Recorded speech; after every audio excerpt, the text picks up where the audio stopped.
Welcome back बच्चों, आपके channel पे आपका स्वागत है। प्लस टू का पहला वीडियो बेटा इस चैनल पे, और गॉस थ्योरम से स्टार्ट कर रहे हैं। गॉस थ्योरम से पहले के कंसेप्ट में अगर किसी को दिक्कत है, कॉन्टैक्ट नंबर आ जाएगा, उस पर आप बात कर सकते हैं। ठीक है, गॉस थ्योरम से स्टार्ट कर रहे हैं। गॉस थ्योरम में सबसे पहली चीज जो आपके बेसिक्स में काम आती है वो है एरिया वेक्टर। एरिया वेक्टर अब देखो आपको 10th तक पढ़ाया जाता है। Area is a scalar, maths में पढ़े या फिजिक्स में पढ़े, हम कहते हैं एरिया एक स्केलर क्वांटिटी है। जैसे मेरे को रेक्टेंगल का एरिया निकालना है, बोल देंगे लेंथ इंटू ब्रेड्थ। स्क्वायर का एरिया निकालना है, बोल देंगे साइड इंटू साइड। स्फीयर का एरिया निकालना है तो बोल देंगे 4πr²। क्लियर है? एरिया को वेक्टर कैसे कंसीडर किया बेटा, देखिए इधर मान लो ये बोर्ड है जो जिस पे आप पढ़ रहे हैं अभी, इस बोर्ड का ये एरिया, इस एरिया की वैल्यू है s। एरिया का मैग्नीट्यूड क्या है? मैग्नीट्यूड है एरिया का s। इस एरिया का मैग्नीट्यूड है s। तो बेटे इसका जो नॉर्मल यूनिट वेक्टर है, आउटवर्ड ड्रॉन होगा जो, वो ये होगा। देखो इधर ये मार्कर किधर है? अभी बोर्ड से बाहर है। मार्कर किधर डायरेक्टेड है? बोर्ड से आउटवर्ड है। तो it is the direction of normal unit vector. तो जो नॉर्मल यूनिट वेक्टर है वो एरिया को एरिया वेक्टर बनाएगा। नॉर्मल यूनिट वेक्टर कैसे ड्रॉ करना होता है? देखो इधर ये नॉर्मल यूनिट वेक्टर है भाई, this is the normal unit vector. अब आपको क्या नजर आ रहा है? आपको नजर आ रहा है कि ये जो एन कैप मैंने बनाया, ये एन कैप बोर्ड पे जा रहा है ऊपर, ये बोर्ड पे नहीं जा रहा। बोर्ड पे तो आपका एरिया है, आपका एरिया एलिमेंट बोर्ड पे है, तो इसका एन कैप इधर होगा बेटा। क्लियर है? ठीक है, एक बार इसका नोटबुक का एग्जांपल लेते हैं। मान लीजिए ये आपका एक एरिया वेक्टर है, ये आपका एक एरिया है और आपको इसको इसका एन कैप शो करना है। तो बच्चों इसका एन कैप इधर होगा। क्लियर? ये आपका एक एरिया है तो इसका एन कैप इधर होगा, आउटवर्ड। इधर भी हो सकता है आउटवर्ड। क्लियर? अगर ये टिल्टेड है, ये टिल्टेड है तो नॉर्मल 90 डिग्री पे होगा इसके। यानी नॉर्मल जो वेक्टर है, यूनिट वेक्टर, वो ऑलवेज सरफेस के 90 डिग्री पर होता है, नॉर्मल होता है, परपेंडिकुलर होता है। तो बच्चों एन कैप क्या है? एन कैप क्या है यहाँ पे? It is the unit vector, it is the unit vector drawn normal to a surface, drawn normal to a surface। N cap क्या है यहाँ पे? एक यूनिट वेक्टर है जो एक सरफेस के नॉर्मली हमने ड्रॉ किया है। जैसे मान लो हमारे पास एक क्यूब हो, एग्जांपल लेते हैं क्यूब का बेटा। ये एक हमारे पास क्यूब है। अब क्यूब जो है इसके 6 फेसेस हैं, तो 6 नॉर्मल यूनिट वेक्टर आप बना सकते हो। जैसे इस फेस का एन कैप किधर होगा? इधर होगा। ठीक, इस फेस का एन कैप किधर होगा? इधर होगा। उसी तरह इस फेस का किधर होगा? इधर होगा। नीचे वाले का किधर होगा? इधर होगा। सामने वाले का किधर होगा? इधर होगा। और पीछे वाले का किधर होगा? बोर्ड के अंदर होगा। तो इस तरह आप सभी फेसेस का एन कैप ड्रॉ कर सकते हैं। तो एन कैप का क्या मतलब है? It is a unit vector drawn normal to a surface. Surface के नॉर्मल जिस वेक्टर को हम ड्रॉ करते हैं, यूनिट वेक्टर को डायरेक्शन दिखाता है, वो एन कैप होता है। और आउटवर्ड ड्रॉन करते हैं, इसको हम आउटवर्ड ड्रॉन करते हैं। ठीक है, अब मान लीजिए आपके पास एक स्मॉल एरिया एलिमेंट है डीएस, इरेगुलर सा है, ये एक स्मॉल एरिया आपके पास है DS. ds is a small area and suppose आप इसका एरिया वेक्टर लिखना चाहते हो, तो इसका एन कैप किधर होगा? Drawn outward. तो बोर्ड पे तो हम 2D में ऐसे दिखाएंगे, बोर्ड पे हम ऐसे दिखाएंगे ना, this is N cap, this one is N cap, पर ये है इधर। तो बच्चों ds vector means area vector क्या हो जाएगा? Magnitude of area into unit vector. तो N cap ds, N cap ds। Now this N cap is the unit vector. N cap यहां पे क्या है? यूनिट वेक्टर है। ds एरिया का मैग्नीट्यूड है, एरिया का मैग्नीट्यूड है। ठीक है, और ds क्या है यहां पे? Area vector. तो एरिया वेक्टर कैसे बनाया जाता है? नॉर्मल यूनिट वेक्टर को एरिया के मैग्नीट्यूड के साथ लगा दें तो we will get the area vector. तो इस तरह हम एरिया वेक्टर को बनाते हैं। क्लियर हो गया होगा। और एन कैप हम कैसे बनाते हैं, सरफेस के नॉर्मल बनाते हैं, जो सरफेस है उसके नॉर्मल बनाते हैं। एरिया वेक्टर का फार्मूला क्या होता है, एन कैप ds, ये ध्यान रखना। अब देखो बेटे नेक्स्ट चीज, जो एरिया वेक्टर है उसका फार्मूला क्या है भाई, एन कैप ds आया। सही बात है। एक मान लो मैं सिलेंडर का एग्जांपल लूं, यहां पे हम सिलेंडर का एग्जांपल लें, ये सिलेंडर है हमारे पास, और मान लीजिए यहां का जो एरिया है वो है ds, यहां का स्मॉल एरिया है कितना, ds, और हमें यहां का एरिया वेक्टर निकला है। इस फेस का नाम मैंने लिख लिया राइट, इस फेस का मैंने नाम लिख लिया लेफ्ट, और मुझे यहां का एरिया वेक्टर लिखना है बेटा। यहां का स्मॉल एरिया भी ds है, क्लियर है। तो यहां का जो एन कैप होगा बच्चों वो किधर होगा, नॉर्मल होता है ना ये एन कैप, तो एन कैप यहां होगा ना, एक तो नॉर्मल यहां पे होगा, एक नॉर्मल यहां होगा ना बच्चों, सही बात है, ये दोनों नॉर्मल होंगे। तो बेटा यहां का एरिया वेक्टर, राइट फेस का, राइट क्रॉस सेक्शन का एरिया वेक्टर होगा, एरिया वेक्टर होगा n cap ds is equal to ds vector. This is the form जिसमें हमें लिखना होता है एरिया वेक्टर को, इस तरह लिखते हैं, ds vector is equal to n cap into ds। Clear है। इधर के लिए भी ऐसे लिख देंगे, तो यहां का एरिया वेक्टर भी क्या होगा, n cap ds is equal to ds vector. तो बेटा ds जो वेक्टर है, एरिया वेक्टर, वो दो चीजों से बनता है, यूनिट वेक्टर और एरिया से। यूनिट वेक्टर और एरिया से बनता है एरिया वेक्टर, यूनिट वेक्टर और एरिया से बनता है एरिया वेक्टर। लिख लो, याद कर लो, रट लो अच्छे से, क्लियर। तो एरिया वेक्टर बनता है यूनिट वेक्टर और एरिया से। तो इस तरह हमने पढ़ा अभी एरिया वेक्टर, अभी हमने पढ़ा बेटा एरिया वेक्टर। नेक्स्ट जो चीज हम पढ़ने जा रहे हैं वो है इलेक्ट्रिक फ्लक्स। इलेक्ट्रिक फ्लक्स, तो इलेक्ट्रिक फ्लक्स का जो सिंबल है फिजिक्स में वो है phi E. Phi generally denote करता है फ्लक्स को, और ई से मतलब है इलेक्ट्रिक। अगर मैग्नेटिक फ्लक्स होगा तो यहां पे एम आ जाएगा, मैग्नेटिक फ्लक्स आएगा हमारा मैग्नेटिज्म में, थर्ड यूनिट में। तो इलेक्ट्रिक फ्लक्स मैंने क्या लिख दिया, फाई ई। अब फ्लक्स का मीनिंग क्या होता है बेटा, फ्लक्स का मीनिंग होता है फ्लो। जैसे ये हमारे पास एक पाइप है, एग्जांपल ले रहा हूं मैं, ये हमारे पास पाइप है वाटर की, पानी निकलने वाली एक पाइप है। तो बेटा इसमें से वाटर जो है एग्जिट कर रहा है, तो यहां पर पानी का फ्लक्स हम निकाल सकते हैं, वाटर फ्लक्स निकाल सकते हैं कि हाउ मच वाटर लाइंस, मतलब पानी की जो स्ट्रीम लाइन है वो कितनी क्रॉस कर रही है यहां से, वो पानी का फ्लक्स हो जाएगा। तो इलेक्ट्रिक फ्लक्स का क्या मतलब होगा, इलेक्ट्रिक फ्लक्स का मतलब होगा number of electric lines crossing a और flowing through a unit area. एक पार्टिकुलर यूनिट एरिया में से नंबर ऑफ इलेक्ट्रिक लाइन कितनी क्रॉस करेंगी उसको हम बोलेंगे इलेक्ट्रिक फ्लक्स। तो फ्लक्स की डेफिनेशन क्या है, इलेक्ट्रिक फ्लक्स की डेफिनेशन है, लिखो, नंबर ऑफ इलेक्ट्रिक लाइंस, लिखे साथ साथ, number of electric lines crossing a unit area, number of electric lines crossing a unit area. Suppose ये एरिया यूनिट एरिया है, इसकी साइड 1 मीटर है, ये साइड भी 1 मीटर है, स्क्वायर है, और इसमें से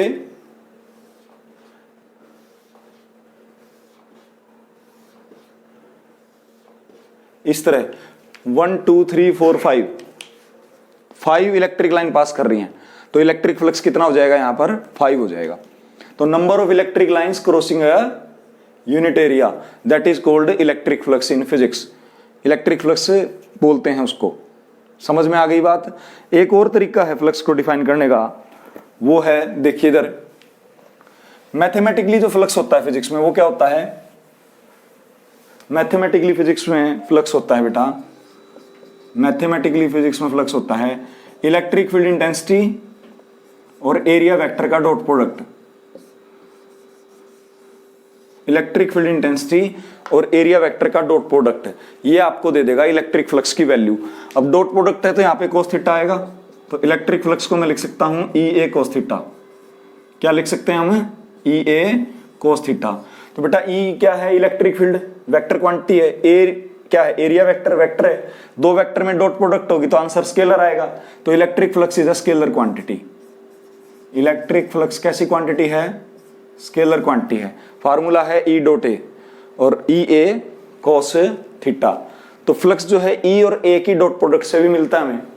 कैसे भाई, अब मान लीजिए आपके पास, उससे पहले एक बार ये वाला देखिए, मान लो आपके पास ये एरिया था 1 मीटर स्क्वायर और ये एरिया था 2 मीटर स्क्वायर, ठीक है। तो नंबर ऑफ लाइंस यहां पे पास कर रही हैं 2, क्लियर, और यहां पर नंबर ऑफ लाइन पास कर रही है 1। तो फ्लक्स कहां पर ज्यादा है, यहां पर ज्यादा है। नंबर ऑफ लाइंस भी ज्यादा है और एरिया कम है। कम जितना एरिया होगा ज्यादा लाइन पास करेंगे तो फ्लक्स ज्यादा होगा बेटा, समझ गए होगे। Magnitude of lines, crowding of line अगर थोड़े स्पेस में होंगी तो फ्लक्स ज्यादा है। तो जहां पर क्राउडिंग ज्यादा है लाइंस की वहां पे फ्लक्स ज्यादा है, जहां पर क्राउडिंग कम है, अब मान लीजिए दूर से जा रही है, यहां फ्लक्स कम है, 2 लाइन यहां से हैं 2 लाइन यहां से हैं, पर वहां पर स्पेसिंग ज्यादा है तो फ्लक्स कम है, यहां पर स्पेसिंग कम है तो फ्लक्स ज्यादा है। अब ई ए cos थीटा की अगर मैं बात करें तो यूं कर सकते हैं हम, मान लो हमारे पास एक स्क्वायर है, ये स्क्वायर है वाई जेड प्लेन में, ये स्क्वायर कुछ इस तरह है, ये वाला स्क्वायर कुछ यूं है, ठीक है, और इलेक्ट्रिक फील्ड इसमें से एक्स एक्सिस में फ्लो कर रहा है, ऐसे इसमें से क्रॉस कर रहा है। This is the square. तो ये स्क्वायर हमारे पास, ये स्क्वायर है, इसमें से इलेक्ट्रिक फील्ड यूं क्रॉस कर रही है। ये ग्रीन लाइंस किसकी हैं, इलेक्ट्रिक फील्ड की हैं बेटा। तो बेटा एक बात बताओ मुझे आप, ये जो एरिया है इसका एन कैप किधर होगा, इधर ही होगा ना नॉर्मल, इसका नॉर्मल भी इधर ही होगा। तो इसका नॉर्मल भी इधर होगा तो हम यूं ड्रा करेंगे ना, ये एन कैप आ गया इसका, ठीक है, और इसका एरिया जो हो गया वो मान लो मैंने ले लिया ए क्या ले लिया, एरिया ऑफ द स्क्वायर। तो अब मैं पूछता हूं आपसे कि फ्लक्स कैसे लिखें बेटा इसका, फ्लक्स थ्रू दिस। तो फ्लक्स हम लिखेंगे flux is equal to E dot A. अगला पॉइंट क्या लिखेंगे, flux is equal to E n cap A cos 0 degree. N cap की वैल्यू क्या होगी 1, यूनिट वेक्टर है, कोस 0 वैल्यू क्या होगी 1। 0 डिग्री क्यों लिया एंगल, क्योंकि ये देखो ई और एन कैप सेम डायरेक्शन में है। थीटा आपने लेना है ई और एन कैप के बीच का एंगल, ठीक है।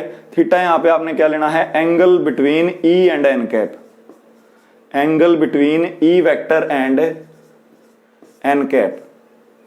हमेशा थीटा आपने क्या लेना है, ई वेक्टर और एन कैप के बीच का एंगल लेना है, ये बात ध्यान रखना बेटे। अगले एग्जांपल्स देखिए, अगला एग्जांपल देखो बेटे। अब मान लो आपके पास ये कोई वो है,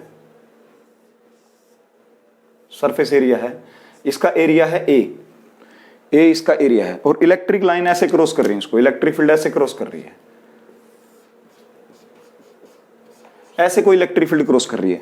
तो मुझे बताना है कि यहां पर फ्लक्स कितना है। तो मैं कैसे लिखूंगा, मान लो बेटा ये वाला जो एरिया है ये यूं है, तो इसका एन कैप यहां पे होगा, एन कैप आउटवर्ड नॉर्मल होगा, 90 डिग्री पे होगा, इसके आउटवर्ड होगा, और इलेक्ट्रिक फील्ड इसमें से यूं एक्स में क्रॉस कर रही है, तो एंगल 90 हो गया, तो फ्लक्स होगा 0। तो बेटा अगर मान लो कोई एरिया ऑफ क्रॉस सेक्शन यूं है और इलेक्ट्रिक फील्ड उसमें से यूं उसके अंदर से पास कर रही है, तो एन कैप ऐसे होगा, इलेक्ट्रिक फील्ड इधर है, एंगल 90 होगा, तो फ्लक्स 0 हो जाएगी।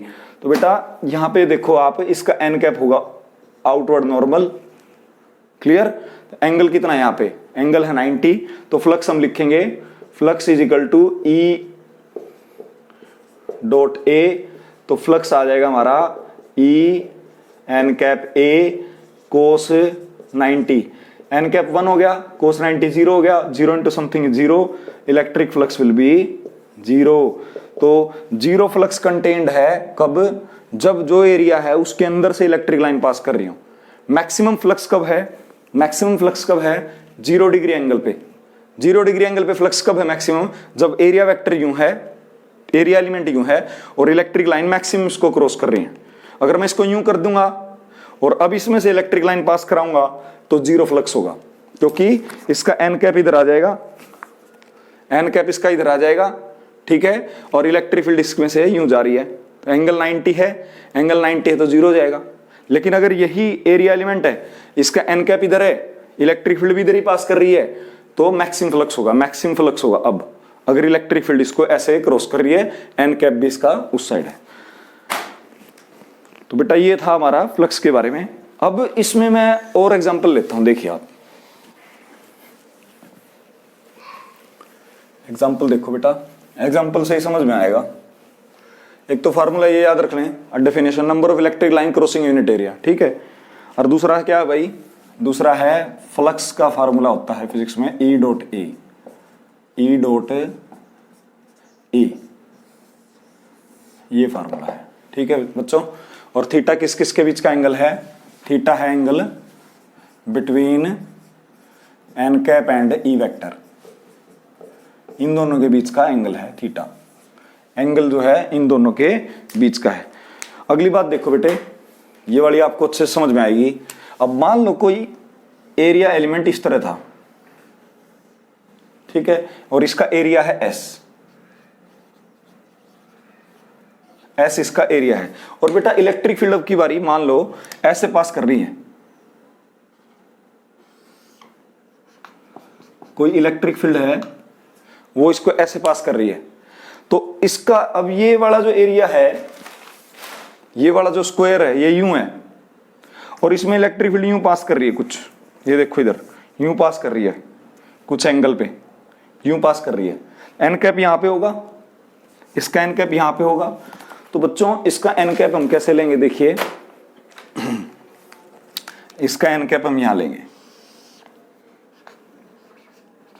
मान लीजिए ये वाला एंगल है आपका, यहां पे गिवन है 60 डिग्री, ये वाला एंगल गिवन है 60 डिग्री, ठीक है, क्योंकि इलेक्ट्रिक फील्ड टिल्टेड इसको क्रॉस कर रहा है, इस वजह से एंगल यहां पर मान लीजिए 60 डिग्री है, कुछ भी हो सकता है 30, 45, 55, कुछ भी, मैंने 60 डिग्री अज्यूम कर लिया। तो फ्लक्स की वैल्यू क्या आएगी बच्चों, फ्लक्स आ जाएगा ई डॉट ए या E dot S, E dot S भी लिख सकते हैं। तो इलेक्ट्रिक फ्लक्स आ जाएगा आपका ई एस कोस 60, और एन कैप भी लिखोगे आप तो E n cap S cos 60, n cap की वैल्यू 1, कोस 60 की 1/2, तो फ्लक्स आ जाएगा ई एस बाई 2, फ्लक्स आ जाएगा ई एस बाई 2। एस क्या था, एरिया था, सरफेस एरिया था स्क्वायर का। तो आई होप आपको क्लियर होगा, मैंने जो अभी बताया आपको समझ में आ रहा है ना। ई और एन कैप के बीच का एंगल लेना बेटा, ई और एन कैप के बीच का एंगल लेना है। अब रेजोल्यूशन की टर्म में और समझा देता हूं आपको कि फ्लक्स कैसे निकालते हैं एंगल्स की टर्म में, ये वाला नोट कर लेना। देखो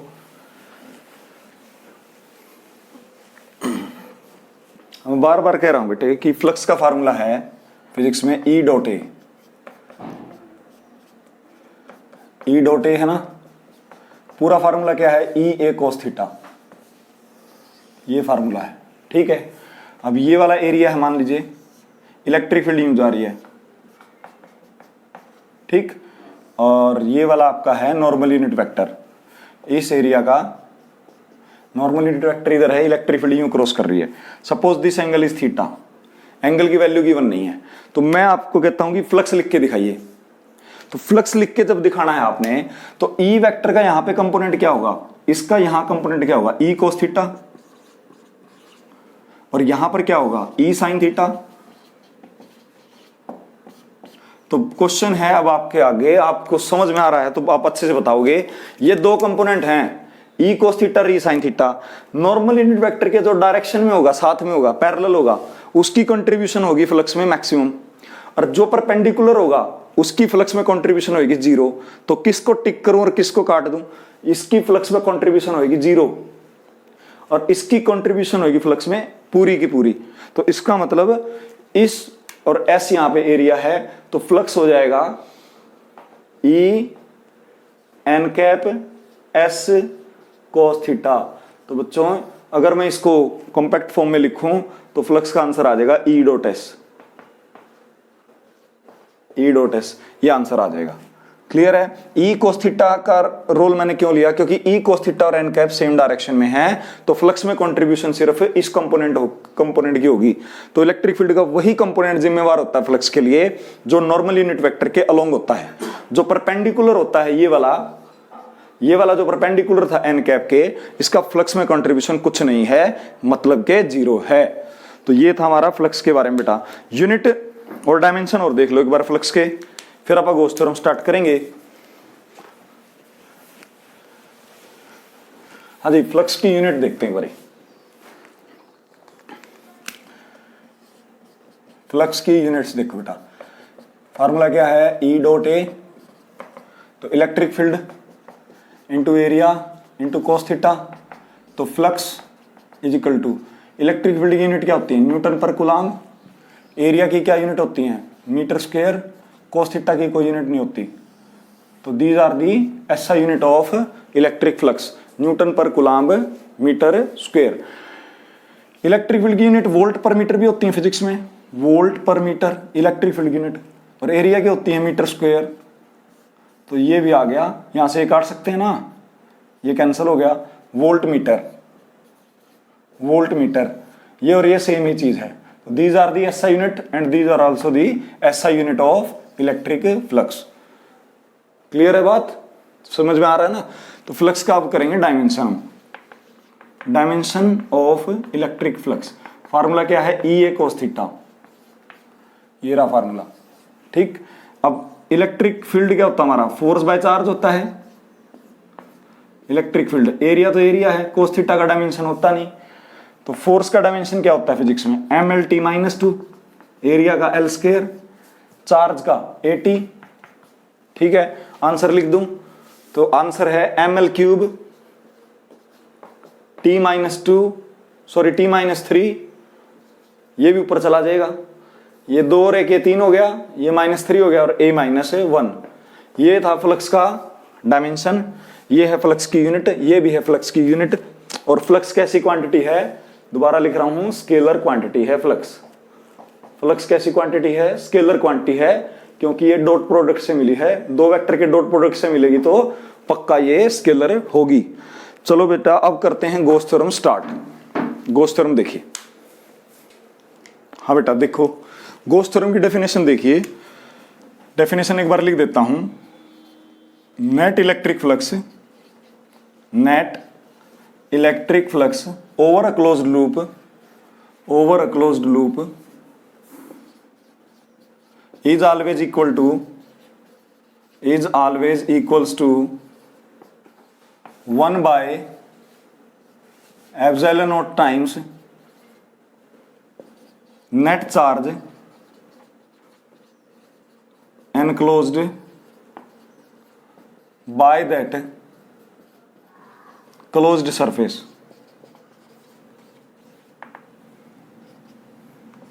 हाँ जी, क्या मतलब है, गॉस थ्योरम कहती है कि जो भी फ्लक्स निकालना है आपको over a close surface, close surface का हम निकालते हैं इलेक्ट्रिक फ्लक्स, बाउंड्री होनी चाहिए always equal to 1 by epsilon naught, ये वो परमिटिविटी है, 1 by epsilon naught times the net charge, कितना चार्ज एनक्लोज है बाय दैट क्लोज सरफेस। तो ये गॉस थ्योरम की डेफिनेशन है। और फार्मूला क्या है गॉस थ्योरम का, कि इलेक्ट्रिक फ्लक्स इक्वल होता है charge enclosed divide by epsilon not. This is the formula of Gauss theorem. ठीक है बच्चों, तो क्या मतलब है, गॉस थ्योरम हमें क्या बताती है, एक्चुअली गॉस थ्योरम बताती है फ्लक्स कैसे निकालना है, गॉस थ्योरम में बताती है फ्लक्स कैसे निकालना है, ओवर अ क्लोज सरफेस कैसे निकालना है। तो फ्लक्स निकालना बड़ा आसान है, अभी हम कर ही रहे थे फ्लक्स। तो बेटा फ्लक्स जब निकालते हैं हम गॉस थ्योरम में over a close loop, it is always equal to 1 by epsilon naught. एक क्लोज सरफेस में, मान लो ये क्लोज सरफेस है, एक मान लो ये क्लोज सरफेस है और इसके अंदर इतना चार्ज है, 2q चार्ज है। तो गॉस थ्योरम कहती है कि जितना चार्ज बाउंड्री के अंदर है उसको 1 बाय एप्सिलॉन नॉट से मल्टीप्लाई कर दो, उतना फ्लक्स अंदर है। तो कितना फ्लक्स है इस सरफेस में, फ्लक्स है जितना चार्ज अंदर है, कितना चार्ज अंदर, 2q multiply by 1 by epsilon not, यानी कितना चार्ज, कितना फ्लक्स आ गया, 2q बाय एप्सिलॉन नॉट। तो गॉस थ्योरम ये बताती है एक्चुअली हमें, net charge inside the close surface divide by epsilon not, it is the definition of Gauss theorem. तो बेटे गॉस थ्योरम का और फार्मूला है एक, हम जो लिख सकते हैं साइड में, ऐसे लिख सकते हैं हम, क्लोज लूप का integration E dot D S का क्लोज लूप इंटीग्रेशन। अब कई बच्चे कहेंगे सर ये कहां से ले आए, अरे ये अभी तो पढ़ा था हमने, ये अभी तो पढ़ा था। गोस थ्योरम की डेफिनेशन तो चलो होगी भाई, 1/ε0 टाइम्स को नेट चार्ज से गुणा कर दो, क्यू एनक्लोज डिवाइड बाय ε0, ये तो हो गया इलेक्ट्रिक फ्लक्स, ये टर्म होगी इलेक्ट्रिक फ्लक्स के इक्वल। अब बच्चे कहते हैं सर ये कहां से आया? बेटा अभी हमने पढ़ा था इलेक्ट्रिक फ्लक्स होता है इलेक्ट्रिक फील्ड और एरिया की डॉट प्रोडक्ट के इक्वल, इलेक्ट्रिक फील्ड और एरिया की डॉट प्रोडक्ट के इक्वल होता है। ये तो जब है ना जब आपके पास एरिया सर्टेन है, मान लो ऐसा एरिया है, ऐसा एरिया है और इसका भी स्मॉल पार्ट है आपके पास ये वाला, और मान लो इस स्मॉल पार्ट का एरिया है ds, स्मॉल पार्ट का एरिया क्या है ds, तो इस ds का फ्लक्स क्या होगा? मान लो d फाई होगा, d फाई फ्लक्स है इस स्मॉल पार्ट का, मुझे पूरे का चाहिए तो इंटीग्रेशन करेंगे ना बेटा, तो d फाई इस तरह कर देंगे हम, क्लोज लूप का इंटीग्रेशन, और इधर आ जाएगा इलेक्ट्रिक फील्ड डॉट ds का इंटीग्रेशन। तो बेटा E डॉट ds का इंटीग्रेशन का मतलब E डॉट a को ही कंप्लीट करना है। इसका मतलब जब भी क्लोज लूप का इंटीग्रेशन करेंगे तो स्मॉल पार्ट्स का फ्लक्स का इंटीग्रेशन कर रहे हैं हम, छोटे छोटे पार्ट्स का फ्लक्स को अगर हम इंटीग्रेट कर देंगे तो पूरे क्लोज सरफेस का आपके पास से फ्लक्स आ जाएगा। इसका ये मीनिंग है, मान लो ये एक सर्कल आपके पास और ये आपके पास वो है बेटा क्लोज सरफेस है छोटा सा, और इसका फ्लक्स आपको पता है d फाई है और आप पूरे का निकालना चाहते हो और आपको इलेक्ट्रिक फील्ड पता है E है, तो फाई ऑफ द टोटल इस पूरे का फ्लक्स हो जाएगा E डॉट ds का इंटीग्रेशन, E डॉट ds का इंटीग्रेशन। इंटीग्रेशन क्यों कर रहे हैं? स्मॉल से लार्ज बनाने के लिए, यानी छोटे छोटे पोर्शंस का फ्लक्स से पूरे बाउंड्री का फ्लक्स से निकालने के लिए। तो very very important this formula, electric flux किसके इक्वल होता है? Electric field dot area vector का इंटीग्रेशन के इक्वल, as well as net charge enclosed boundary में कितना बंद है डिवाइड बाय ε0। तो ये थी डेफिनेशन गोस थ्योरम की। अब हम करेंगे इसका प्रूफ। देखिए इसी को अब कर रहा हूं मैं बेटे, अब करते हैं इसको।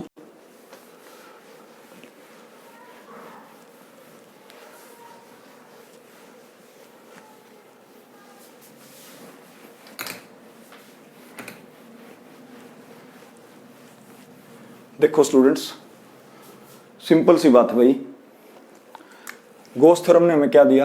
गोस थ्योरम ने हमें दिया इलेक्ट्रिक फ्लक्स बराबर है E डॉट ds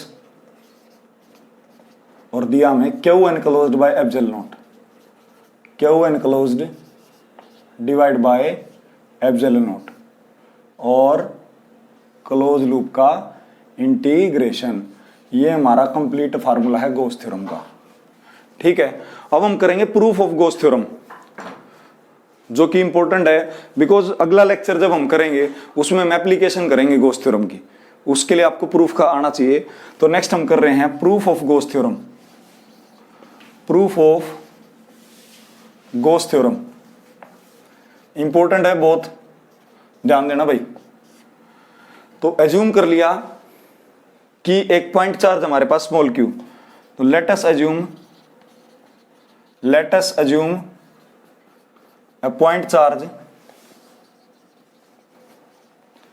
Q, एक पॉइंट चार्ज हमने एज्यूम कर लिया स्मॉल q। ठीक है, कर लें एज्यूम, यहां बनेगा डायग्राम, इधर आ जाओ, देखो ध्यान से देखना भाई। ये हमने एक पॉइंट चार्ज एज्यूम कर लिया स्मॉल q, ठीक। इसके अराउंड मैंने एक स्फेरिकल गोजियन सरफेस एज्यूम कर लिया r रेडियस का, और मैं यहां पर इलेक्ट्रिक फील्ड निकालना चाहता हूं। मान लो ये मेरा P जो है पॉइंट ऑफ ऑब्जर्वेशन है, P पॉइंट पर मैं इलेक्ट्रिक फील्ड निकालना चाहता हूं। पहले भी हम निकाल चुके हैं isolated positive charge small q की।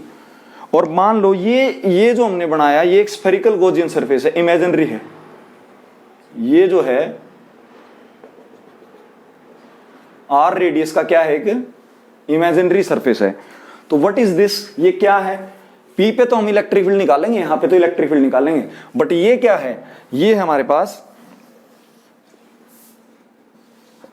Imaginary spherical Gaussian surface, Gaussian surface of r radius, of r radius, r radius का स्फेरिकल गोजियन सरफेस है। इसके अबाउट हमें फ्लक्स निकालना है, या यूं कह ले गोस थ्योरम को प्रूफ करना है। तो ये आर रेडियस का गोजियन सरफेस कोई असली में स्फीयर है क्या? ये सिर्फ इमेजिनरी है। जैसे क्यू चार्ज हो, मैं उसको स्पेस में ले लूं और उसके राउंड आर साइज का बबल हो, एक बैलून हो उसके साइज का, और वो फुला रखा हो और सेंटर पे चार्ज रख रखा हो। अब यहां पर हम ले लेंगे स्मॉल एरिया एलिमेंट ds, जैसे हम लेते हैं पहले भी, ये हमने ले लिया स्मॉल एरिया एलिमेंट ds। भाई एक स्फीयर हमारे पास है, उस पर अगर मैं यूं मार्क कर दूं, वो छोटा सा एरिया ds है। अब उस ds का एरिया वेक्टर किधर होगा? एरिया वेक्टर आपने शुरू में ही पढ़ा आज के लेक्चर में, भाई एरिया वेक्टर होता है ऑलवेज नॉर्मल आउटवर्ड। तो ये हो गया area vector normal outward. Positive charge है अपना पॉइंट चार्ज, ये देखो let us assume point charge q, positive q है, साइन तो है नहीं इस पर, तो प्लस का भाई, तो इसका इलेक्ट्रिक फील्ड अवे होगा। तो बेटे इलेक्ट्रिक फील्ड भी यहाँ पे, इलेक्ट्रिक फील्ड भी अवे हो गया, यानी E और n कैप सेम डायरेक्शन में आगे दिख रहे होंगे आपको। क्लियर? स्टार्ट करें प्रूफ। हमें प्रूफ करना है ये कहां से आता है, यही हमारा मेन पार्ट है इस डेरिवेशन का, इस पे खत्म कर देंगे आज। स्टार्ट करिए बेटा, देखिए इधर E डॉट ds का close loop integration electric flux के बराबर होता है, फाई E के इक्वल होता है। ठीक है जी, इसको ऐसे भी लिख सकता हूं, उल्टा ऐसे लिख लूं। इस पार्ट को कैसे लिखोगे आप? E डॉट ds को कैसे लिखोगे बताइए? एरिया का मैग्नीट्यूड ds है, normal unit vector n cap है, इलेक्ट्रिक फील्ड वेक्टर E है, तो ऐसे लिखेंगे हम इसको खोल के, E, ये देखने की चीज है, n कैप ds कोस 0। दिमाग में दो ही सवाल आते हैं, n कैप क्यों आया, n कैप क्यों आया? तो n कैप जो है आपका,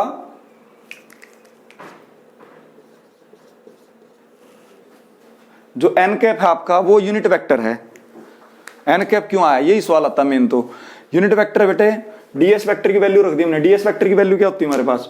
ds वेक्टर की वैल्यू होती है n कैप ds। तो n कैप की वैल्यू 1, कोस 0 1, तो फ्लक्स इज इक्वल टू कितना आ गया हमारा? EDS, EDS। ठीक है, तो flux equals electric field constant है वहां पे। एक पॉइंट अगर किसी स्फेरिकल रेगुलर बाउंड्री पे है तो इलेक्ट्रिक फील्ड कांस्टेंट है हर पॉइंट पे, हर जगह आर दूरी है। यहां पॉइंट ले लो, यहां ले लो, यहां ले लो, कहीं भी ले लो, इलेक्ट्रिक फील्ड इस स्फेरिकल गोजियन सरफेस पे, इमेजिनरी गोजियन सरफेस पे P पॉइंट आपका अगर लोगे तो इलेक्ट्रिक फील्ड इज यूनिफॉर्म। बात सही है ना? आर रेडियस, यहां भी आर रेडियस है, यहां भी आर रेडियस है, यहां भी आर रेडियस है। ds किसका स्मॉल पार्ट है भाई? ds इस स्मॉल स्फीयर का स्मॉल पार्ट है। तो मैं ds का कंप्लीट इंटीग्रेशन करूं, ऐसे ऐसे स्मॉल मिलाता जाऊं मैं अगर पार्ट से, और बड़ा स्फीयर बना दूं, तो ds का इंटीग्रेशन s होगा। और सरफेस एरिया स्फीयर का, सर्कल नहीं है ये, कभी किसी को लगा सर्कल बना रखा सर ने, स्फीयर है भाई, 3D में है। तो surface area of a sphere is 4 pi r square. तो ds का integration, this part will become 4 pi r square. तो इलेक्ट्रिक फ्लक्स का फार्मूला आ गया हमारे पास, E गुणा 4 पाई r square.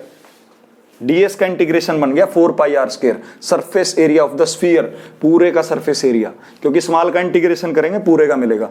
Clear?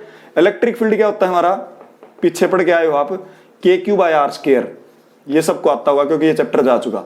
Electric field का फार्मूला होता है KQ बाय r स्क्वायर, यहां डाल दो E की जगह, तो इलेक्ट्रिक फ्लक्स का फार्मूला आ गया हमारा KQ बाय r स्क्वायर गुणा 4 पाई r स्क्वायर। r स्क्वायर से r स्क्वायर कैंसिल, आपके पास आ गया 4 पाई KQ। बेटा अभी भी नहीं आया जो आपको चाहिए, Q enclosed bye epsilon naught. तो आप K की वैल्यू रख दो, कूलॉम कांस्टेंट, तो 4 pi into 1 by 4 pi epsilon naught into Q। तो 4 पाई से 4 पाई कैंसिल, क्या बच गया आपके पास? Q by epsilon naught. तो इलेक्ट्रिक फ्लक्स की वैल्यू आ गई Q divide by epsilon naught. तो क्या लिख देंगे आखिर में? Hence proved. ये हमने प्रूव कर दिया। क्या ये Q इस बाउंड्री के अंदर बंद है? बता दो कोई और चार्ज नजर आ रहा हो तो। एक इस Q चार्ज को छोड़ के कोई और चार्ज हो बाउंड्री के अंदर नहीं है ना, अगर होता तो उसको भी शामिल कर लेते। अब आंसर आ गया हमारा Q बाय एप्सिलॉन नॉट, तो Q के एनक्लोज्ड लिख देंगे हम। ठीक है, तो हमने ये जो पार्ट था इसको प्रूव कर दिया। ये जो आपका यहां से चला था प्रूफ था गॉस थ्योरम का, ये फार्मूला है। इससे पहले डेफिनेशन करी, एरिया वेक्टर किया, और हमने किया electric flux with dimension and units. अगले लेक्चर के लिए तैयार रहना बेटा, गॉस थ्योरम की एप्लीकेशन करेंगे। देखते रहिए, सब्सक्राइब करिए, लाइक करिए, शेयर किए। Thank you.